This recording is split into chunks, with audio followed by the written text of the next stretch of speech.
And where'd you have the key? Around my neck on a tether. I always keep it on me so that it's not in the bike, so nobody can just get on and ride off. You give your buddy the key.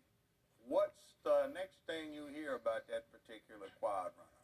I was awakened rather abruptly, and they told me that my bike was wrecked. So I'm still kind of out of it, and everybody's talking. I really don't know what's going on, and then I find out that Natasha that had taken off on my bike because he had left the key in it after she had been instructed not to ride it.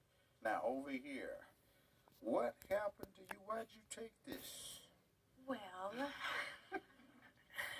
I just have been riding all weekend with the push throttle, and I was like, well, I think I matured over the weekend, and I figured I could just try. As long as I didn't wreck, he wouldn't mind. And let me ask you a question. How many other ladies were out there in your group? None. Did you sit around thinking and letting it stew in your head that these guys often talk about acting like just because I'm a woman, I can't drive this thing? Yes. So you said I could do this, and you went and drove it, didn't you? Yeah.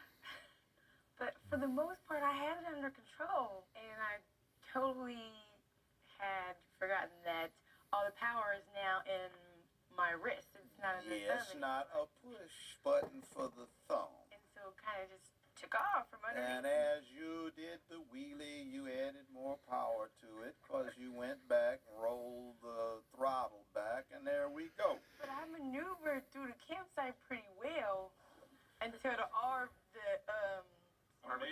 barbecue was the first thing that broke She almost looked like she knew what she was doing. I bet you when it came down there, woman, I'll tell you, it looked real crazy, you know. I was very shocked because I couldn't regain control on my own. I had to wait for something to kind of like stop me. So what was the problem you had with the plaintiff's claim for damages?